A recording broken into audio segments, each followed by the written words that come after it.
આચાર્ય દેવ દ્વારા રચિત જે અનુભૂતિની મસ્તીમાં મસ્ત થઈને જેવો આત્માને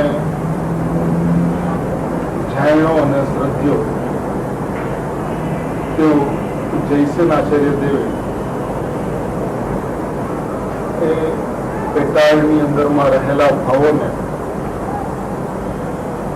અત્યંત ગંભીરતાપૂર્વક અને વસ્તુ વ્યવસ્થા જેવી છે તેવી રીતે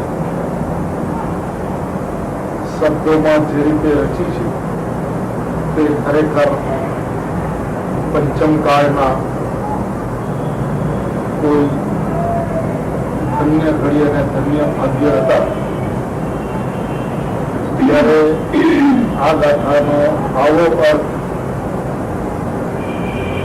અને તે એવો અર્થ કે જેવી ખરેખર વાસ્તવિક વસ્તુ વ્યવસ્થા છે તેવો અર્થ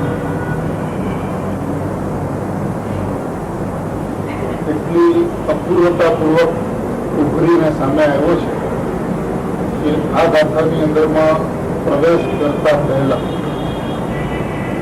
જે મહત્વની વાત છે તે એ છે કે અકર્તૃત્વ અને અભોક્તૃત્વ ભાવને વિશેષપણે દ્રઢ કરવાની જે વાત છે કેવી રીતે છે તે સમજવાની છે. કારણ કે આ ગાથાનું જે હૃદય જે છે એ સર્વવિશુદ્ધ પરમ પારણામિક ભાવ છે, શુદ્ધ ઉપાદાનભૂત શુદ્ધ દ્રવ્યાત્મિક ને જીવ તત્વ છે અને જે કર્તૃત્વ અને ભોક્તૃત્વના પરિણામથી શૂન્ય છે એવો જે નાયક ભાવ છે એ નાયક ભાવને જોવાના જે વિધિ વિધાન જે છે એ પણ સમજવાનું છે. કારણ કે આત્મા અકર્તા છે અને અભોક્તા છે તેમ કહી દેવું એક વાત છે અને જ્ઞાન અને શ્રદ્ધાની અંદરમાં એ અકર્તૃત્વ ભાવ અને અભોક્તૃત્વ ભાવને જેમ છે તેમ જાણીને શ્રદ્ધી લેવો તે એક વાત છે. સામાન્યપણે દ્રષ્ટિના વિષયની અંદરમાં નાયકને અપરિણામી કહેવામાં આવે છે. હવે અપરિણામી નાયક ભાવ એટલે શું? તો કે પરિણામ જે નાયક ભાવ છે તે અપરિણામી છે તો જે અપરિણામીની ચર્ચાની અંદરમાં પરિણામની સાપેક્ષતા છે તે અપરિણામી ગુણ છે.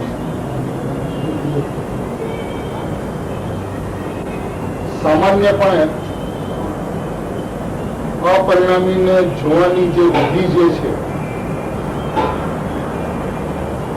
એની અંદરમાં જેમાં ઉત્પાદ વ્યય નથી, જેમાં પરિણામ નથી, એવો અપરિણામી છે.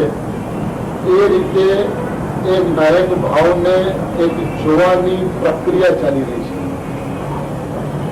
પણ એ વાસ્તવિકતાથી ઘણું દૂર છે.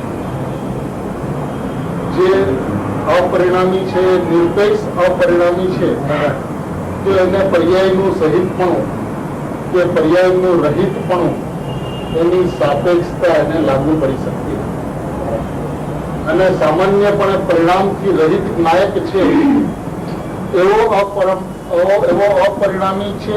એ રીતે સામાન્યપણે મુમુક્ષુઓને જોવાની ટેવ છે. અપરિણામી એટલે શું કે જેમાં પરિણામ નથી તે અપરિણામ. હવે જેમાં પરિણામ નથી એવો અપરિણામી છે એ અપરિણામી સ્વભાવથી અપરિણામી છે. જેમાં પરિણામ નથી એવો અપરિણામી છે કે સ્વભાવથી અપરિણામી છે. અને જો એ સ્વભાવથી અપરિણામી છે તો ત્યાં પરિણામની ચર્ચા ક્યાં છે? આ તો એક મજબૂરી છે કે જેની અંદરમાં આ પરિણામીને બતાવવા માટે એ જેવો છે એવો સ્પષ્ટ ભાષાની અંદરમાં શબ્દોની અંદરમાં કહી નથી શકાતો, ત્યારે એનાથી અત્યંત નિકટનો જે શબ્દ જે છે કે જેનાથી અપરિણામીનો ભાવ સ્પષ્ટ થાય એ દ્રષ્ટિએ એને અપરિણામી કહેવામાં આવ્યો છે. પણ અપરિણામી પણ ખરેખર વાસ્તવિક જેવો છે એવો આલેખન અપરિણામીની અંદરમાં સ્પષ્ટ, કારણ કે સામાન્યપણે દ્રષ્ટિના વિષયની અંદરમાં પર્યાયથી રહિત નાયક, પર્યાયથી રહિત થઈ એવી ચર્ચા તો હંમેશા મુમુક્ષુઓની વચ્ચે થતી રહે છે. પણ જેની અંદરમાં પરિણામથી રહિત એવી પણ પરિણામની સાપેક્ષતા જેની અંદરમાં પોસાતી નથી, જે વ્યવસ્થાની અંદરમાં છે નહીં, એ અપરિણામીની ચર્ચા કરવા માટે એ અપરિણામી શું છે એ સમજવું તો પડશે. બરાબર. કારણ કે જે વિષયની ચર્ચાઓ થાય છે તે વિષયની અંદરમાં સર્વાંગી રીતે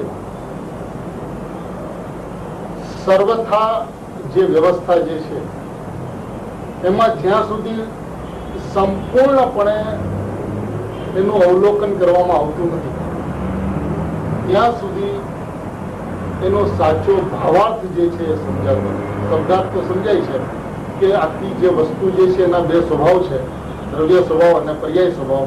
પર્યાય સ્વભાવ છે તે ઉત્પાદ વાળો છે અને દ્રવ્ય સ્વભાવ છે એ ત્રિકાળ અપરિણામી છે. તો આવા બે સ્વભાવ તો સમજાય છે, પણ જયારે એક સ્વભાવની ચર્ચા જયારે થાય છે ત્યારે એના બીજા સ્વભાવની જો સાપેક્ષતા ન હોય, એટલે કે એક સ્વભાવ જે છે એ જો નિરપેક્ષ સત હોય અને નિરપેક્ષ ત્રિકાળ સત હોય તો પરિણામથી રહિત નાયક એવું જ્યાં સુધી જોવામાં આવે છે ત્યાં સુધી પરિણામનો પક્ષ ઉભો છે અને એ સમજાતો નથી. પરિણામનો પક્ષ કે પરિણામથી રહિત નાયક, હવે જેને પરિણામથી રહિત નાયક જોવો છે એને પરિણામથી રહિત નાયક દેખાતો નથી. કારણ કે જે નાયકની અંદરમાં પરિણામ જ નથી, જેવી રીતે આજ મહાવીર ભગવાનનો પરિચય કોઈ એવી રીતે આપે કે ઋષભદેવ ભગવાનથી રહિત મહાવીર ભગવાન, કે નેમિનાથ ભગવાનથી રહિત મહાવીર ભગવાન, કે ગુરુદેવનો પરિચય કોઈ એવી રીતે આપે કે ટોડરમલજીથી જુદા ગુરુદેવ, તો એ ગુરુદેવનો પરિચય છે. એ તો બે વ્યક્તિ વચ્ચેનું ભેદ જ્ઞાન છે. એક પદાર્થના બે સ્વભાવની વચ્ચે જોવાની એ કળા નથી.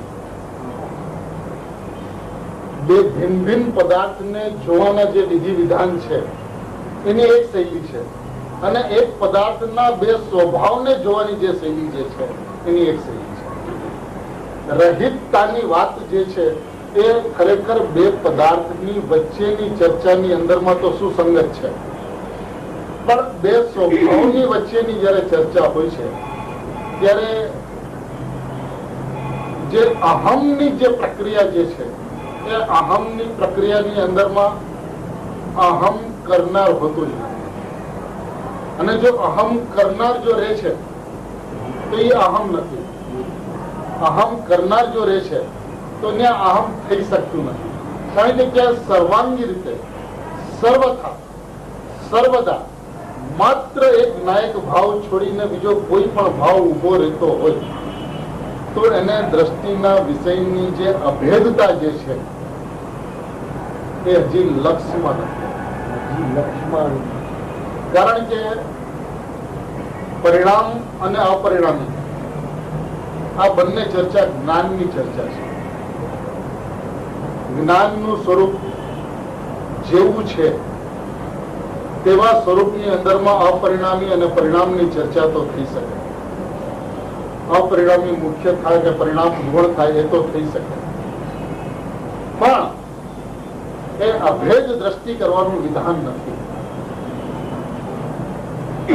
મુખ્ય કોણ નો પાઠ આખો ચાલી રહ્યો છે, અને જ્યાં સુધી જ્ઞાનની અંદરમાં એવા ભેદ પડે છે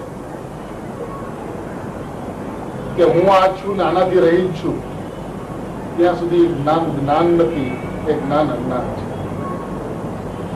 જ્ઞાનની વ્યવસ્થા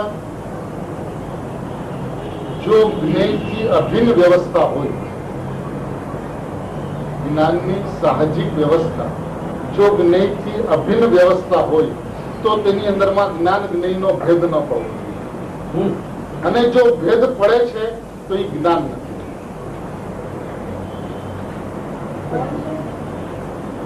જે જ્ઞાનની વ્યવસ્થા અભિન્ન જ્ઞેય એ જે જ્ઞાનની વ્યવસ્થા છે તો એ અભિન્ન છે તો એને અભિન્ન રહેવા દો, અને જો એ ભિન્ન થાય છે એટલે કે પરિણામ અને જ્ઞાયક એનું જ્ઞેય એવી જો ભિન્નતા થાય છે તો એ અભિન્નતા ક્યાં છે? અને જો એ અભિન્નતા નથી તો એ જ્ઞાનની વ્યવસ્થા ક્યાં છે? એ ભિન્નતા એ તો વિકલ્પ છે, એ તો અજ્ઞાનની વ્યવસ્થા છે.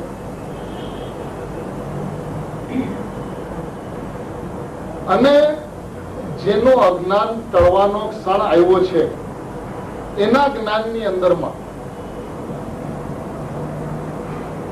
અપરિણામી અને પરિણામ એનું સ્વરૂપ જાણ્યા પછી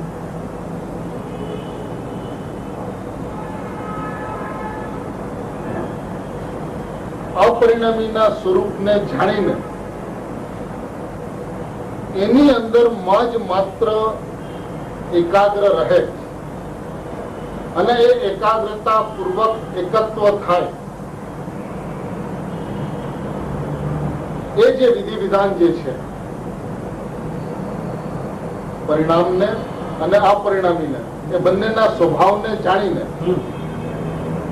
પરિણામને ભૂલીને કેટલી હદે અભાવ છે તેમ જાણીને પરિણામનો અભાવ છે તેમ જાણીને કેટલો અભાવ સર્વથા અભાવ છે તેમ જાણીને એ જ્ઞાનની અંદરમાં માત્ર અપરિણામી અને એ અપરિણામીની વાત પણ જ્યાં પરિણામની ગંધ ઉભી કરતી હોય એ અપરિણામી નહીં, એ તો પરિણામ છે. જે પરિણામની અંદરમાં અપરિણામીની વાત કરતા પરિણામની ગંધ ઉભી રહેતી હોય તે પરિણામ છે, તે અપરિણામી વાત. અને એ અપરિણામી જ્યાં સુધી જ્ઞાનમાં ન આવે એટલે જેવો છે તેવો ન જણાય ત્યાં દ્રષ્ટિના વિષયની સ્પષ્ટતાનો પ્રશ્ન છે. અને જે જ્ઞાનનું અનેકાંતિક સ્વરૂપ જે છે એની અંદરમાં પરિણામ અને અપરિણામી એ બંને ચર્ચા મટી જાય અને માત્ર જ્ઞાયક એ છોડીને બીજું કઈ જ્ઞાનમાં વસે નહીં અને શ્રદ્ધામાં એ છોડીને બીજું કઈ દેખે નહીં. એ જે અપરિણામીને જોવાની વિધિ જે છે એ જ્યાં સુધી લક્ષ્યમાં ન આવે ત્યાં સુધી 320મી ગાથા સમજવી નથી મુશ્કેલ.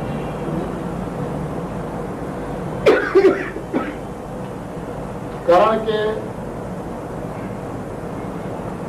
ગુરુદેવના સાનિધ્યને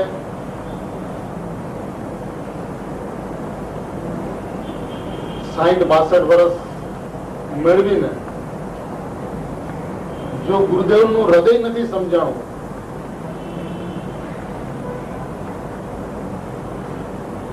તો વારંવાર સ્વરૂપની અંદરમાં એકત્વપૂર્વક પરિણમતા આચાર્ય દેવના હૃદયને સમજવું તો ઘણું કઠિન અને મુશ્કેલ છે. અહીંયા આ ગાથાનો જે અંતઃકરણ જે છે તે અકર્તૃત્વ અને અભોક્તૃત્વ ભાવને વિશેષપણે દ્રઢ કરવાનો હેતુ છે. હવે આ કર્તૃત્વ અને અભોક્તૃત્વ ભાવ વિશેષપણે દ્રઢ થાય પણ જેને અપરિણામી જેમ છે તેમ દ્રઢ થાય એને અકર્તા ભોક્તાનો પ્રશ્ન છે. જેને અપરિણામી જેમ છે તેમ સમજાતો નથી એને તો કર્તૃત્વ ભોક્તૃત્વ ચાલે છે. એને આ કર્તૃત્વ ભોક્તૃત્વનો પ્રશ્ન જ નથી. અને અહીંયા ફક્ત એને દ્રઢ નથી કરવું, વિશેષપણે દ્રઢ કરવું છે. હવે જ્યાં વિશેષપણે આ કર્તૃત્વ ભાવ અને આ ભોક્તૃત્વ ભાવને દ્રઢ કરવાનો પ્રશ્ન હોય ત્યાં જ્ઞાનના માધ્યમથી આત્માને જોવાની જાણવાની પદ્ધતિ પણ જેમ છે તેમ ન સમજાણી હોય અને જ્ઞાન પણ બેને ઉભું કરનારું જ્ઞાન છે, અનેકાંતિક છે, એકાંતિક નથી. તો ત્યાં એક જ્ઞાનને પણ એક તરફ કરીને શ્રદ્ધાના બળે દ્રષ્ટિની અપૂર્વતાએ સ્વભાવની અંદરમાં ફેલાઈ જવું, પ્રસરી જવું, સૂઈ જવું, સ્વભાવની અંદરમાં જઈને આળસ ચડી જવી કે જેનાથી એ બહાર નીકળવા અસમર્થ થઈ જાય, એનો અર્થ છે અકર્તૃત્વ અને અભોક્તૃત્વ. શબ્દોની અંદરમાં, ભાષાની અંદરમાં હું અકર્તા છું, અભોક્તા છું એમ કહી દેવું તે એક વાત છે. હું અપરિણામી છું એ કહી દેવું તે એક વાત છે. અને ભાવની અંદરમાં એ અપરિણામી જેમ છે તેમ જ્ઞાનમાં આવી જવું અને જ્ઞાનમાં આવ્યા પછી જે મુખ્ય થયું એની અંદરમાં શ્રદ્ધાના બળે દટાઈ જવું, એ વિધિ વાસ્તવિકપણે જ્ઞાયક ભાવને સમજવાની વિધિ છે. આવી રીતે સમજે પછી અનુમાનનો અને અનુભવનો પ્રશ્ન છે. હજી તો આ રીતની સમજ નથી. બુદ્ધિપૂર્વક પણ આ અપરિણામીને જે જોવાની જે વિધિ જે છે, એટલે એની અંદરમાં તમે કોઈની પણ સાથે જ્ઞાયકની વાત કરો, દ્રષ્ટિના વિષયની વાત કરો, અપરિણામીની વાત કરો તો કે પર્યાયથી રહિત જ્ઞાયક. એટલે હવે જ્યાં જ્ઞાયકને સાપેક્ષતાથી જોવામાં આવે છે, જ્યાં જ્ઞાયકની નિરપેક્ષતા સમજમાં જ નથી આવતી, જ્યાં જ્ઞાયકની સંપૂર્ણતા જેને લક્ષમાં નથી આવતી તેને પર્યાયની સ્વતંત્રતા લક્ષમાં નથી આવતી. જેને દ્રવ્યની સંપૂર્ણતા લક્ષમાં આવે છે એને જ પર્યાયની સ્વાધીનતા લક્ષમાં આવે છે. જ્યાં સુધી દ્રવ્યની સંપૂર્ણતા લક્ષમાં ન આવે, કારણ કે સંપૂર્ણતાની અંદરમાં કોઈ સાપેક્ષતા નથી હોતી, કોઈ અપેક્ષા હોતી નથી. હવે જયારે તમને નાયકની સંપૂર્ણતા દેખાય, સંપૂર્ણતા સમજાય, ત્યારે પર્યાયની સ્વાધીનતા સમજાય, પર્યાયની સ્વતંત્રતા સમજાય કે જેમ દ્રવ્ય ત્રિકાળ પરમપારણાની ભાવ સંપૂર્ણ છે, પરિપૂર્ણ છે, એને કોઈ પણ પદાર્થની કે એક સમયની પર્યાયની અપેક્ષા નથી.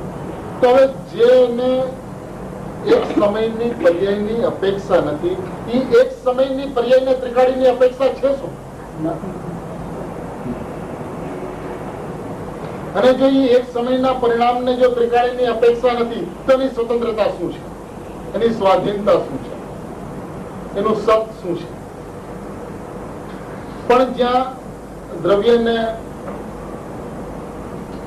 અનુભવવા માટે પર્યાય જ એક માધ્યમ સમજાતું હોય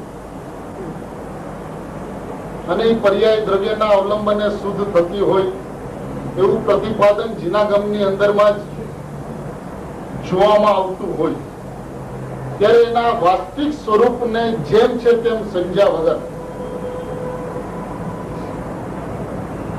એ શાસ્ત્ર એના માટે શસ્ત્ર થઈ જાય છે, એનો એને અંદાજ નહીં.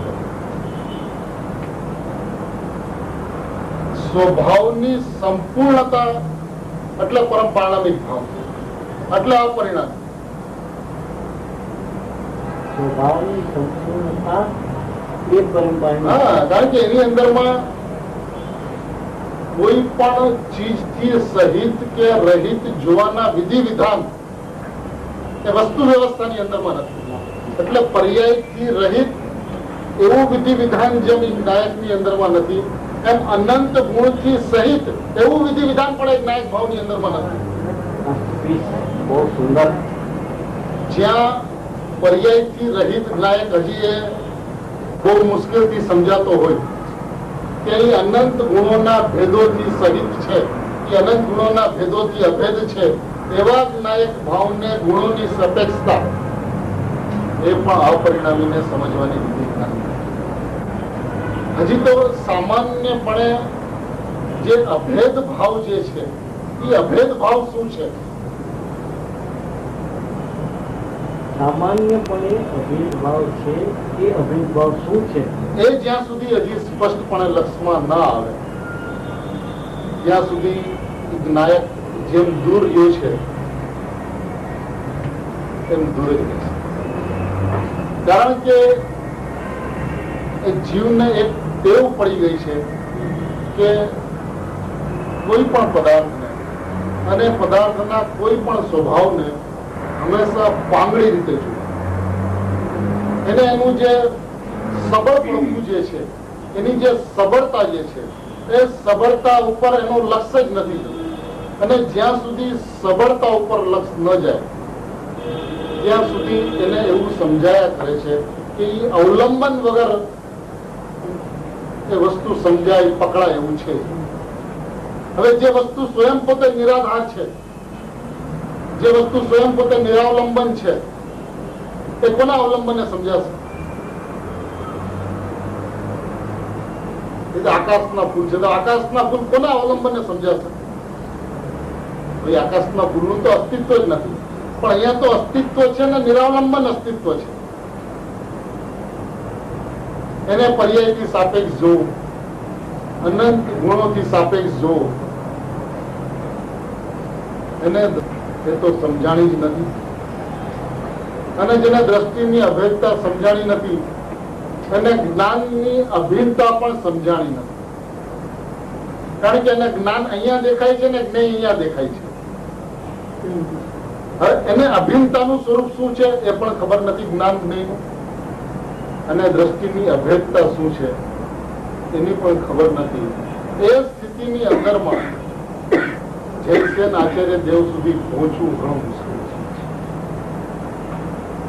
દ્રષ્ટિની અભિન્નતા સમજાણી નથી અને જ્ઞાનની અભિન્નતા પણ સમજાણી નથી. કારણ કે જેને એક સમજાય છે, જેને જ્ઞાનની અભિન્નતા સમજાય છે, એને દ્રષ્ટિની અભેદતા સમજાયા વિના રહેતી નથી. કારણ કે જ્યાં એવું સમજાણું કે ભાઈ જ્ઞાન જ્ઞેયની એટલે કે જ્ઞાન નાયકની અભિન્નતા છે, એવું જે જ્ઞાનની અંદરમાં સમજાણું એ ખરેખર જ્ઞાનથી આગળ વધીને એ જ્ઞાનને પડકે ઉભો નથી, કારણ કે જ્યાં જ્ઞાન અને જ્ઞેય એવા ભેદ પડે છે, જ્ઞાન અને જ્ઞેય એવા ભેદ જ્યાં પડે છે તે જ્ઞાતાનું સ્વરૂપ નથી, અને ધ્યાન અને ધ્યેય એવા ભેદ જ્યાં પડે છે એ ધ્યાતાનું સ્વરૂપ નથી. તો હવે નાયક મારું ધ્યેય છે ત્યાં સુધી નથી ધ્યાન, નથી ધ્યેય. જ્યાં સુધી નાયક મારું ધ્યેય છે ત્યાં સુધી ધ્યાન છે જ,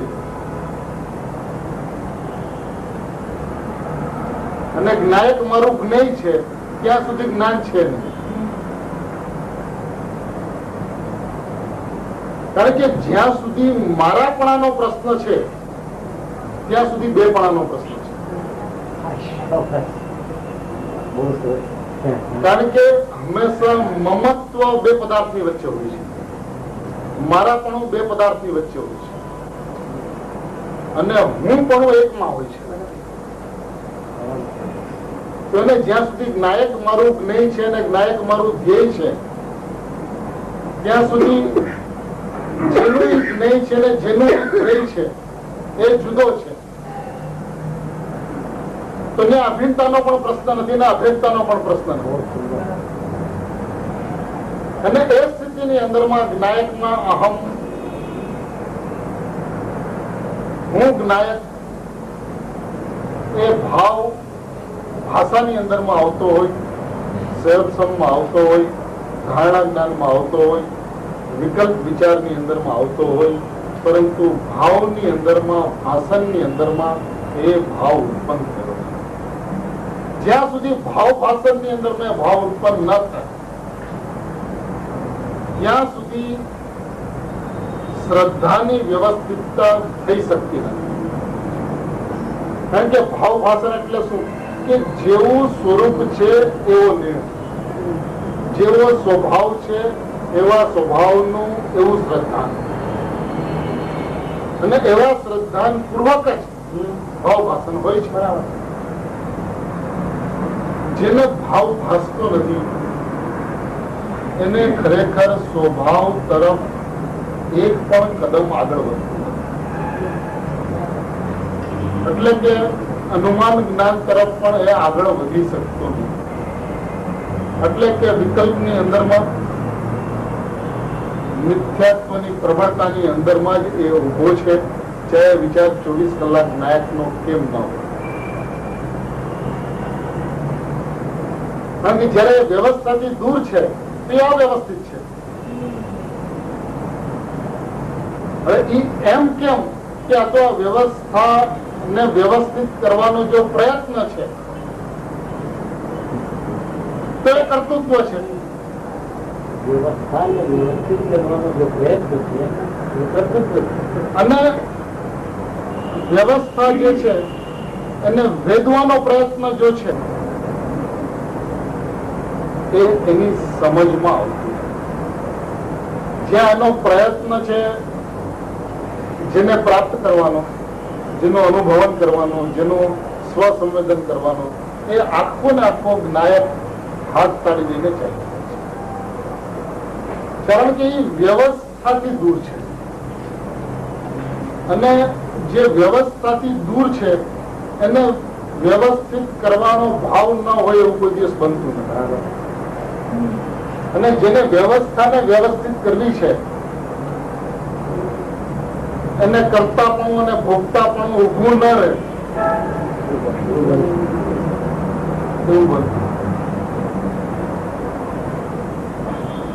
તો વાત આ કર્તૃત્વની કરવી, વાત અભોક્તૃત્વની કરવી, વાત અવેદકની કરવી, વાત પરમ પરિણામી ભાવની કરવી, વાત અપરિણામીની કરવી, અને એ અપરિણામી શું છે એના વિશે અત્યંત કોરો અંધકાર એ સ્થિતિની અંદરમાં ગુરુદેવ નારાયણ આચાર્ય દેવ અને કુંકુન આચાર્ય દેવ સુધી પહોંચવું દુર્લભ છે. જેવી રીતે 6મી ગાથા, 13મી ગાથા, 17-18મી ગાથા સમયસારની ખરેખર પ્રાણ ગાથાઓ છે, એવી જ રીતે આ 320મી ગાથા પણ એ અંતરંગ સમયસારનો પ્રાણ છે. અને પ્રાણ જેવો છે તેવો સમજાવવો જોઈએ. અને એને સમજવા માટે એમના વીર્યની ઉછળકૂદ હોવી જોઈએ.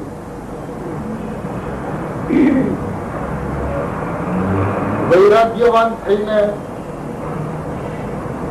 સ્મશાન વૈરાગ્યવાન એ વૈરાગ્યવાન થઈને પરમ પારણામિક ભાવને સમજવાનો જો પ્રયત્ન કરે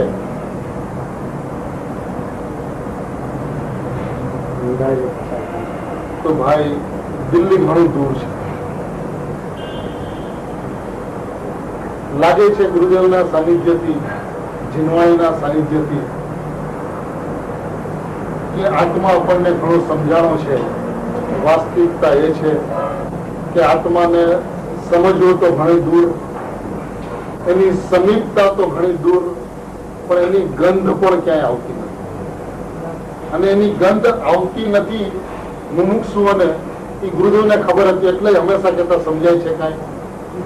કારણ કે સમજાય છે કાંઈ નો અર્થ એ છે કે અમે જે કહેવા માંગીએ છીએ એની ગંધ આવે તો એની સમીપ આવીશ તો તારું કલ્યાણ છે, પણ તમને એની કઈ ગંધ આવે છે કે અમે શું કહેવા માંગીએ છીએ.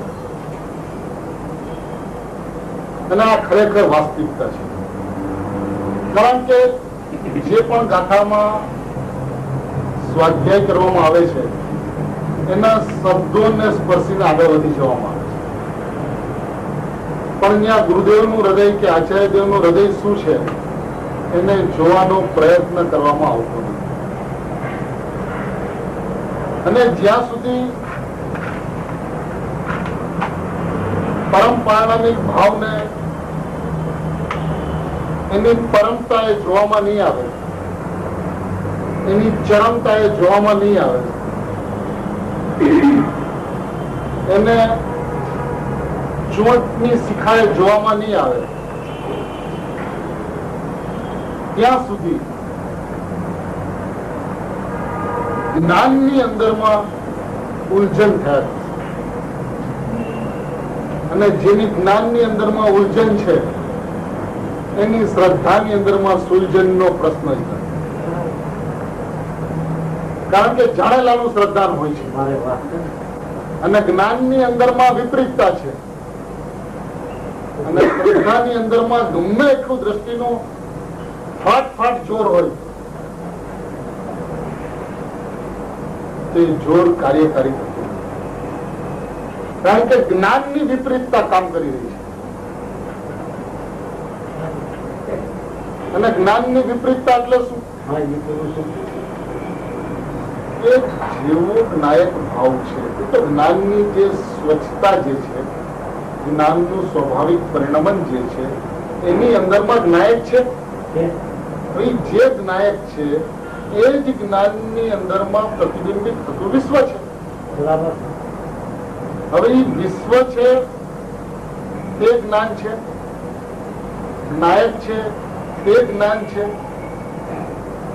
અને ખરેખર જ્ઞાન જ્ઞાયક અભિન્ન છે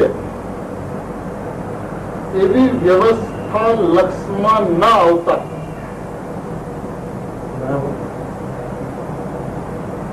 પર્યાય અને અપરિણામી એવો ભેદ નિરંતર ચાલ્યા કરે છે. ઊંડે બુદ્ધિપૂર્વક ન પણ ચાલતો હોય, બુદ્ધિપૂર્વક હું અપરિણામી છું એમ કહેતો હોય, હું ત્રિકાળક નાયક છું એમ કહેતો હોય,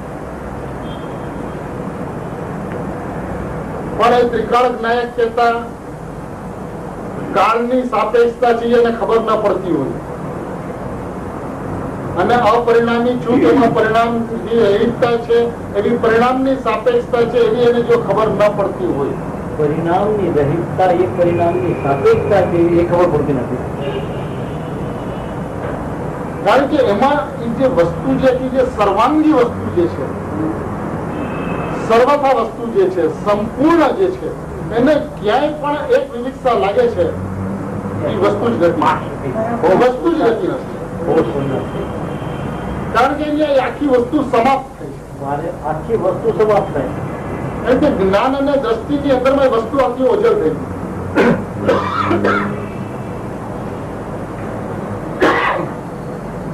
મિથ્યા થઈ ગઈ. જેની અંદરમાં નિરપેક્ષતા છે, જેની અંદરમાં સતપણું છે અને સતપણું અહેતુક છે,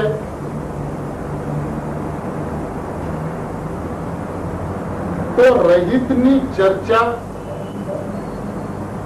એ સહિતની મીઠાશ દેખાડે છે. એને ખબર પડતી નથી, એ જુદી વાત. એને લક્ષમાં નથી આવતી, એ જુદી વાત. પણ પર્યાયથી રહિત ઉગનાય, પર્યાયથી રહિત ઉગનાય. તો કોઈ પણ બહારને પર્યાયને ઉભી રાખવાની એની જે ટેવ જે છે, એનો સંસ્કાર જે છે,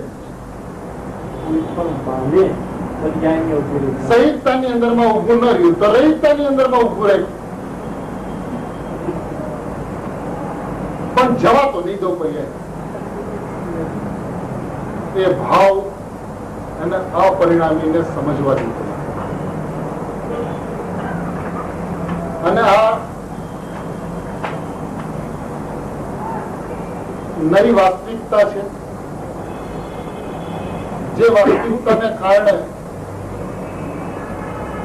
આત્મા ત્રિકાળ સ્પષ્ટ હોવા છતાં અત્યંત સહજપણે પ્રાપ્ત હોવા છતાં પણ એ અનાદિકાળથી એની પ્રાપ્તિનો પ્રયત્ન કરી રહ્યા છે. પ્રાપ્તિનો પ્રયત્ન એ પર્યાયનો પક્ષ છે એવું એને સમજાતું. આત્માની પ્રાપ્તિનો પ્રયત્ન એ પર્યાયનો પક્ષ છે એને સમજાતું. વાત તો કહેવાય છે દ્રવ્ય દ્રષ્ટિની,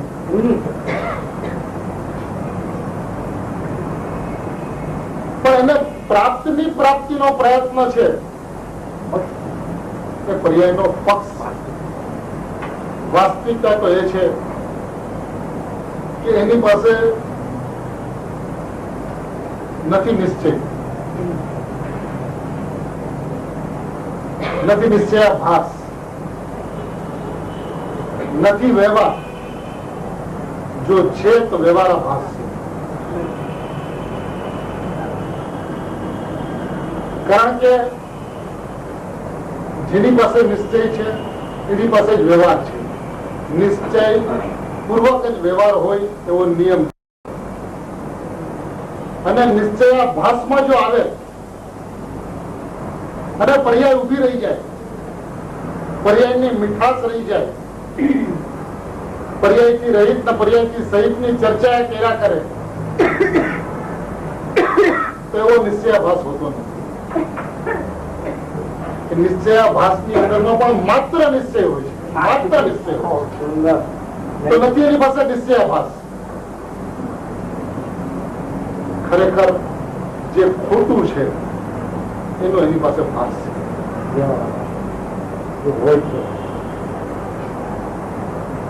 અને આ વાત એને સમજે છૂટું છે. જ્યાં સુધી આ હૃદય એને નહીં સમજાય ત્યાં સુધી ખરેખર અપરિણામી એટલે શું નહીં સમજાય. જ્યાં અપરિણામીની વાત છે ત્યાં રહિત સહિત નો પ્રશ્ન જ નથી.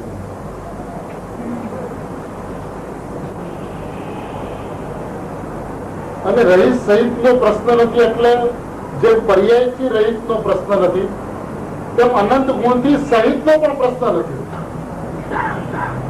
કારણ કે જે જ્ઞાયકની વ્યવસ્થા છે એ અનંત ગુણમય જ્ઞાયકની વ્યવસ્થા છે. અનંત ગુણોથી અભેદ જ્ઞાયકની વ્યવસ્થા નથી.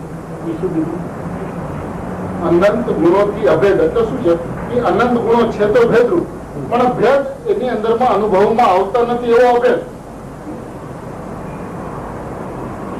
એવું નથી. એ અનંત ગુણમય નાયક છે. એટલે એ ગુણમય હોવાના કારણે એમાં જ્ઞાન નથી, દર્શન નથી, ચારિત્ર નથી.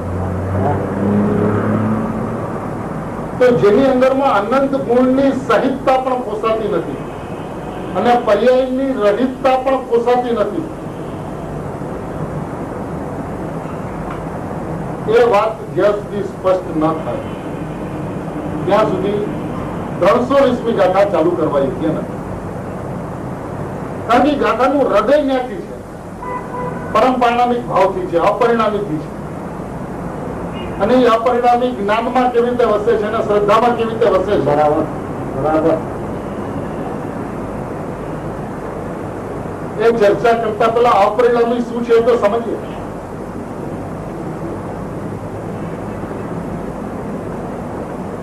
જ્યાં જવું છે એ છે શું? શા માટે તમારે મુંબઈ ન રહીને સોનગઢ રહેવું છે? શા માટે તમારે કલકત્તા ન રહીને સોનગઢ રહેવું છે? એ સોનગઢ છે શું એ તો સમજવું પડશે. શા માટે સોનગઢ? સણોસરા કેમ નહીં?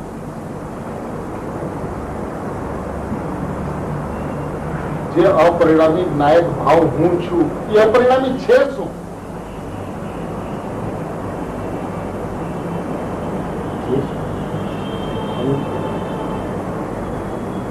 પર્યાયની સાપેક્ષતાથી જયારે વાતને ઉડાડવામાં આવે છે, એવો પણ આજે મુમુક્ષુઓની અંદરમાં એક વર્ગ ઉભો થયો છે જે હંમેશા નાયકને પર્યાયથી સહિત રહે છે. દ્રષ્ટિના વિષયની અંદરમાં પણ પર્યાયથી સહિત રહે છે. તો આ સ્થિતિ છે, ચાલી રહી છે, બની રહી છે, સમજાઈ રહી છે ઘણાને. હવે એનાથી જે ખરેખર દૂર રહ્યા છે, એટલે કે વાસ્તવિક વસ્તુ સ્થિતિ જેવી છે એવી વસ્તુ સ્થિતિ બુદ્ધિપૂર્વક જેને સમજાવી છે, તો કે દ્રષ્ટિના વિષયની અંદરમાં પર્યાયથી રહિત નાયક છે.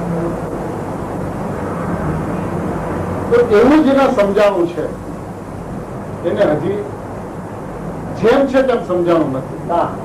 એ દિશા તો બધા સાચી છે. એક નાયક જે છે એ પર્યાયથી રહિત છે, એ દિશા તો સાચી છે, પણ એ પર્યાયથી રહિત નાયકની દિશાની અંદરમાં એક નાયકની દશા નથી સમજાવી.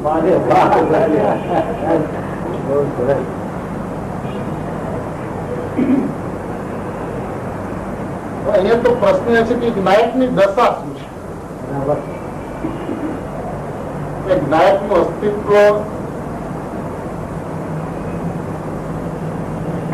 જો નિરાધાર અસ્તિત્વ હોય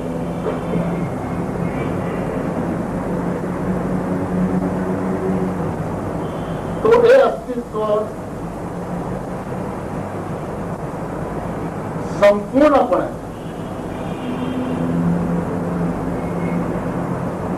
જેમ છે તેમ પેલા એક વખત બુદ્ધિમાં તો આવે. વાસ્તવિકતા તો એ છે કે બુદ્ધિની અંદરમાં પણ જેમ છે તેમ નથી. જયારે બુદ્ધિમાં આવે તો ભાવ ભાષણનો પ્રશ્ન રહે. બરાબર. એ સ્વરૂપ જ નથી સમજાણો તો ભાવ ભાષણનો પ્રશ્ન ક્યાં છે? કારણ કે આ માર્ગની અંદરમાં થિયરિટિકલ એપ્રોચની કિંમત શૂન્ય છે.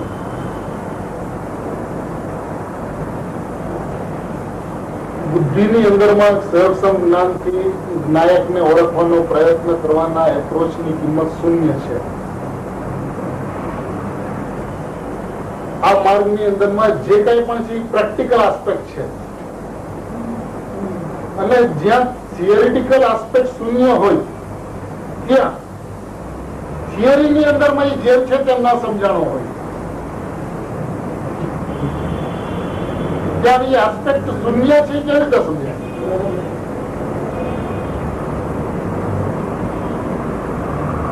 આમાં તો કેટલું વેઇટ કેરી કરે છે સમજાવવું જોઈએ. અને જે વેઇટની જો સંપૂર્ણતા જે છે, એની જે પરિપૂર્ણતા જે છે, એમાં જો એક પર્યાયની અપેક્ષા, એક ગુણની અપેક્ષા, એક નયની અપેક્ષા એક નિક્ષેપની અપેક્ષા એક, આ બધું છે તો અનેક, પણ જો એક પણ અપેક્ષા જો એની અંદરમાં લાગે છે તે જ્ઞાયક નથી.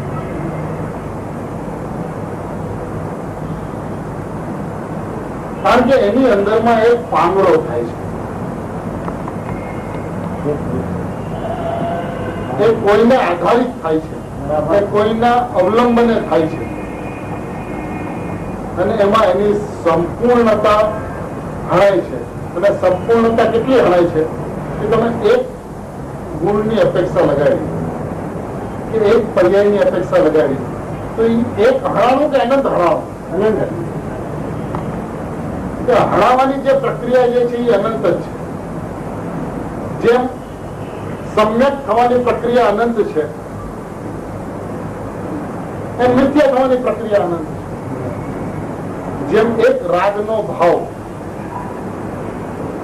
એ અનંતાનુબંધી બંધનું કારણ છે, એક ભાવ છે, ભાવ તો એક છે, એક સમય એક પદાર્થ પ્રત્યેનો ભાવ છે, પણ એનો અભિપ્રાય જે છે એ અનંત પ્રત્યેનો છે. એવી રીતે એક જ્ઞાયક પ્રત્યે એક જ્ઞાનની અપેક્ષા, એક શ્રદ્ધાની અપેક્ષા, એક ચારિત્રની અપેક્ષા, એક નિશ્ચયની અપેક્ષા, એક વ્યવહારની અપેક્ષા, પણ એક અપેક્ષા એ અનંતને ક્ષીણ કરવાની અપેક્ષા છે, અનંતને નાશ કરવાનો પ્રયત્ન છે. અને એ પ્રયાસની અંદરમાં એ આત્મા એને સમજાઈ જાય અને અનુભવમાં આવી રહ્યો છે એને વેદાઈ જાય, એ સર્વથા અશક્ય છે.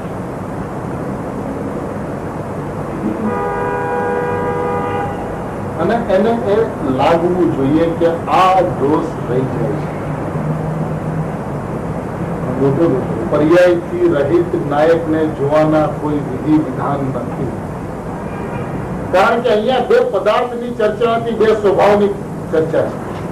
અને બે સ્વભાવની અંદરમાં એ બે સ્વભાવ પોતાના સ્વભાવથી સ્વભાવ હોય, એટલે દ્રવ્ય સ્વભાવ પોતાના દ્રવ્યથી સ્વભાવે હોય, અને પર્યાય પોતાના પર્યાયથી સ્વભાવે હોય, તો એકબીજાની ચર્ચાની જરૂર શું છે? તમે જમણો હાથને ડાબો હાથ, હવે જમણા હાથની ચર્ચા કરો ત્યારે તમે કમ્પલસરી ડાબા હાથની ચર્ચા સાથે લાવો. જરૂર શું છે ડાબા હાથની? કે જમણા હાથથી જે લખાય ડાબા હાથથી ન લખાય ને તે જમણો હાથ, એ ચર્ચાની જરૂરત જ નથી. ભલે એક શરીરના બે અંગ હોય,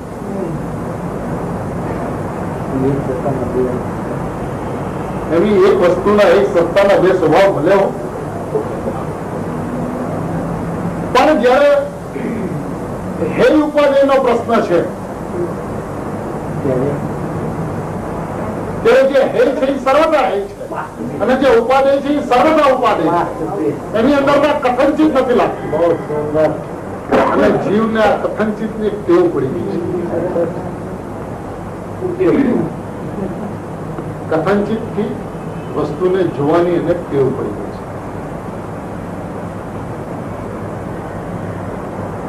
વસ્તુની અંદરમાં દ્રવ્ય પર્યાય વચ્ચેનો જે સંબંધ, એટલે તમે આત્માને જોવો ત્યારે દ્રવ્ય પર્યાયની વચ્ચેનો જે કથનચિત સહિત રહિતનો જે સંબંધ જે છે પણ એ પ્રમાણની વાત છે, એ આત્માની વાત છે, એ દ્રવ્ય પર્યાયની ચર્ચા નથી. એ એક આત્મા છે તો એ કેવો છે, જે ટકીને પરિણમે છે તેવો છે, તો એ ચર્ચાની અંદરમાં કાંઈ દોષ નથી, કઈ દોષ નથી. કારણ કે આખી એક સત્તાને બતાવી છે. એ સત્તા કેવી છે? ટકીને પરિણમે છે, અપરિણામી રહીને પરિણમે છે. એ વસ્તુ વ્યવસ્થા છે. એવું ન સમજો તો દોષ, પ્રમાણની મર્યાદામાં ન રહ્યો તો દોષ, અને પ્રમાણનો આદર કરો તો દોષ.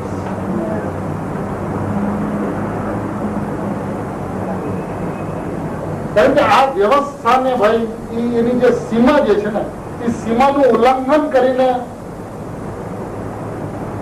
તમે પ્રમાણની અંદરમાં રહી જાઓ, અને એ પ્રમાણમાંથી એટલે કે દ્રવ્ય પર્યાયમાંથી શુદ્ધ એકાંતની અંદરમાં આવી જાઓ, અને જયારે શુદ્ધ એકાંતની અંદરમાં આવો ત્યારે અનેકાંતને પણ સાથે વિચારતા રહ્યો, સહિતતાથી નહીં તો રહિતતાથી.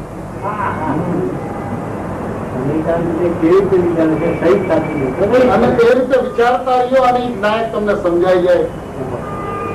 નાયકમાં તમારું અહમ સંપૂર્ણપણે, તમારું સર્વસ્વ સમર્પણ થઈ જાય. કારણ કે આ પ્રશ્ન સર્વસ્વનો છે. પ્રશ્ન પર્યાયની અંદરમાં દ્રવ્યનું અહમ, પર્યાયનું દ્રવ્યમાં અહમ એ પ્રશ્ન નથી. અહીંયા સર્વસ્વનો પ્રશ્ન છે. કારણ કે જ્યાં સુધી પર્યાયનું દ્રવ્યમાં અહમ, ત્યાં સુધી જ્ઞાનની સમજણની અંદરમાં, જ્ઞાનના જાણપણાની અંદરમાં દોષ છે. કારણ કે જયારે મુખ્ય ગુણનો પ્રશ્ન આવે છે ત્યારે જે મુખ્ય થાય છે એ કેટલી હદે મુખ્ય થાય છે. જ્ઞાનની અંદરમાં પણ પર્સન્ટેજ ને અવકાશ નથી. મુખ્ય નો પ્રશ્ન છે ને, મુખ્ય થાય છે તો કેટલી હદે મુખ્ય થાય છે. અને જે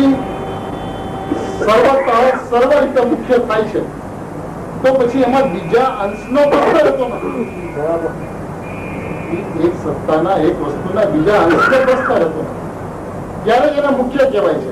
નહીં તો એ ગુણ કહેવાશે અને પર્યાય મુખ્ય કહેવાશે. જો એ પરિણામની અંદરમાં જો નાયક સર્વાંગી રીતે, સંપૂર્ણ રીતે, એટલી હદે ભલે ગુણવત, પણ એ ગુણ કેવું, એ ગુણ કેવું,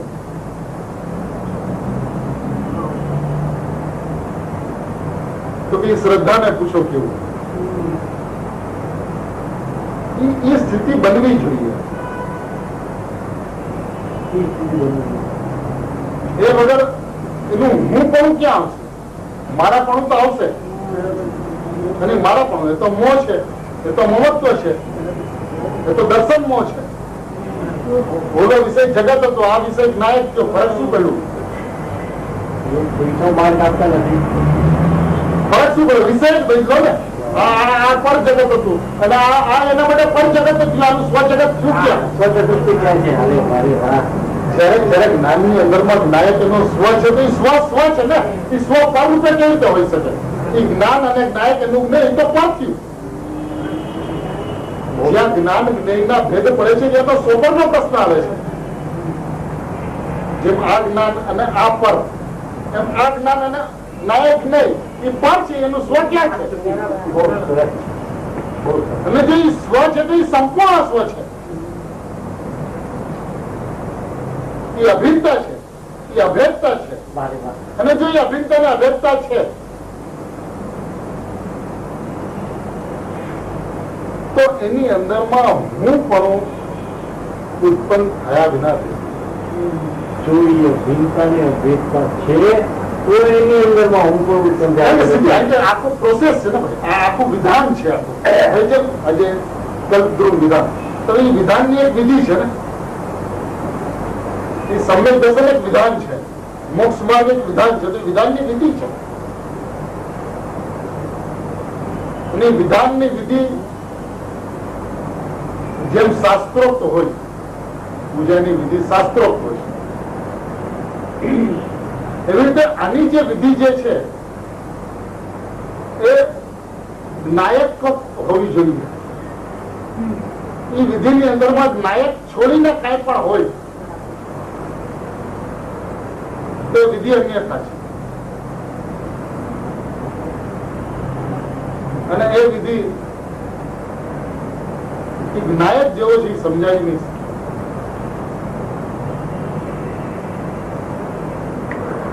આ માર્ગની અપૂર્વતા એ છે કે જેમ છે તેમ,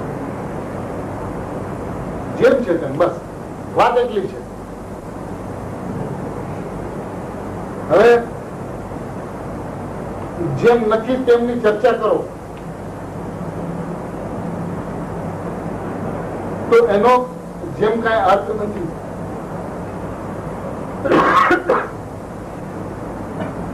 એવી રીતે જેમ છે તેમની ચર્ચા કરો તો પછી ત્યાં જેમ અને તેમ ઉભા ના રહેવા જોઈએ. જો જેમ અને તેમ ઉભા રહે છે તેમની ચર્ચા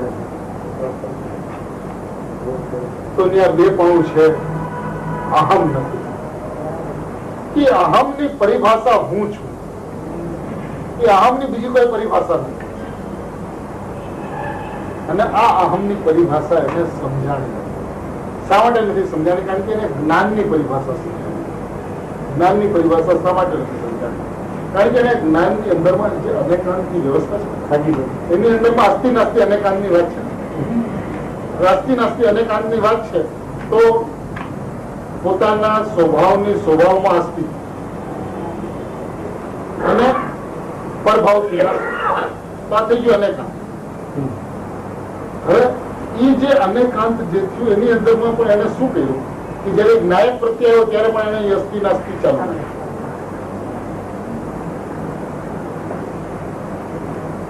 એને સહિત રહિતની રમત ત્યાં પણ એને ચાલુ રહી ગયું. જ્યાં રમત રમવાનું બંધ થાય બેનસુરીની એક ભક્તિ છે ને, દૂર ક્યાં પ્રભુ દૂર તું મારે રમત રમવી નથી. તો એ તો હજી જ્યાં રમત રમે છે સહિત રહિતની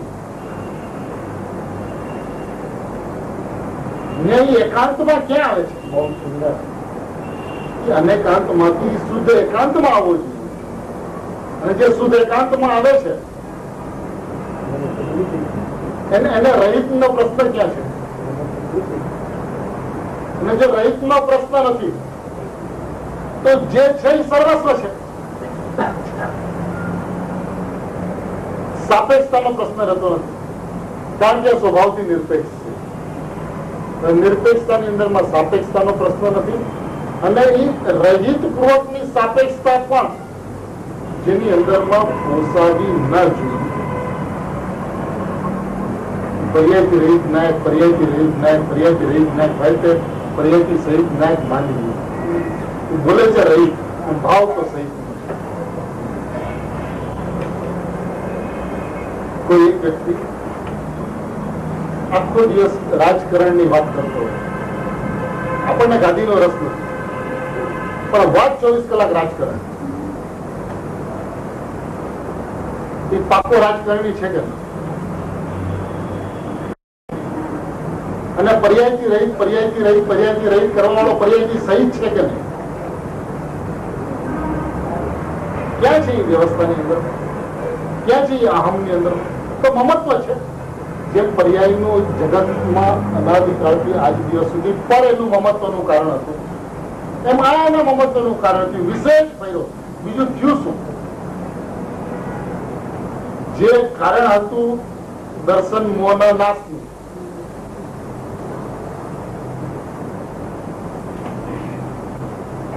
એની દિશા તો બદલી પણ દશા ન બદલી. કારણ કે એનું કારણ શું? કારણ કે એના અભિપ્રાયની અંદરમાં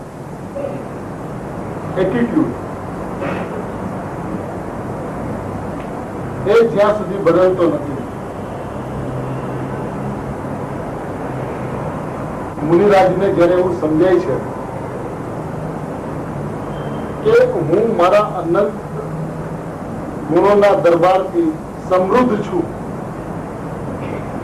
અને જગતથી સંપૂર્ણપણે રહિત છું, અંતર બાહ્ય પરિગ્રહથી રહિતની જે મુનિરાજની જે સ્થિતિ છે એ 5મા ગુણસ્થાનમાંથી 6ઠું ગુણસ્થાન આવતું નથી. ખબર કે કપડા સહિતની સ્થિતિમાં 5માંથી 7મું આવે છે. બરાબર.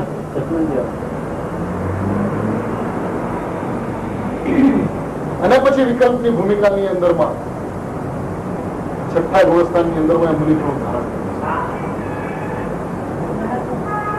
તો શું છે એ સ્થિતિ જેનાથી તમે રહિતની વાત કરો છો, રહિતની ચર્ચા કરો છો? એને તમે તમારા સ્વભાવથી એકવાર સહિત જો તો એ જગતથી રિક્ત થયા. હવે જે જગતથી રિક્ત થયા એને કોની પરવા? કારણ કે આની અંદરમાં પ્રશ્ન શું છે કે બાબુજીની હૃદય ઉપરની પાખંડો કે મહાલ ઢાળતા લો રોકો તુફાન ચલાવે એ જે ભક્તિ જે છે એ ગીત જે છે એની અંદરમાં એક શબ્દ છે કે ગુરુદેવના પરિવર્તનના સમયમાં जिसको राह मिली उसको चार रही क्या शेष बताओ. જેમને રસ્તો મળ્યો એમને શેની ચાર રહી એ તમે બતાવો. जिसको था मिली વિશ્રામ કરવા મળ્યું उसको परवाह रही क्या शेष बताओ. જેને રાહ મળે છે એને ચાહના નથી રહેતી અને જેને વિશ્રામ સ્થળ મળે છે એને પરવા રહેતી નથી. તો આ સ્થિતિ તો એવી છે કે જેને ખરેખર રાહ અને થા એ સ્થિતિ એને જ મળે છે જેને જેમ છે તેમ સમજાય છે. ત્યારે એને કોઈ અપેક્ષા રહેતી નથી. એ નિરપેક્ષતાની જે અપૂર્વતા જે છે ત્યારે એના ભાવોની અંદરમાં એ ભાસે છે. બરાબર. કે મુનિરાજ કેવા તો કે સમાજથી જુદા એ મુનિરાજ, કુટુંબથી જુદા એ મુનિરાજ. એ મુનિરાજની પરિભાષા. જ્ઞાયક કેવો તો કે પર્યાયથી રહી તેવો જ્ઞાયક. નાયક કેવો તો કે ગુણ ભેદથી રહી તેવો જ્ઞાયક. ઠીક નાયકની પરિભાષા ભાઈ. તો આ વીરોના માર્ગની અંદરમાં આ બધી કાયરતા વાળી વાત છે. રહિતતાની જે વાત છે જયારે તમે એક વસ્તુની સંપૂર્ણતાને જોવો છો ત્યારે વિદ્યાર્થી રહિતતાની વાત એ કાયરતાની વાત અને એને કાયરતા જ્યાં સુધી લાગતી નથી. પર્યાયથી રહિત જ્ઞાયક એ જ્ઞાયક પ્રત્યેની કાયરતા છે એ જ્યાં સુધી એને સમજાતું નથી ત્યાં સુધી એનું વીર્યનું જે બળ જે છે એની પુરુષાર્થની તીવ્રતા જે છે એ સ્વભાવ તરફ ગમન કરી શકતી છે.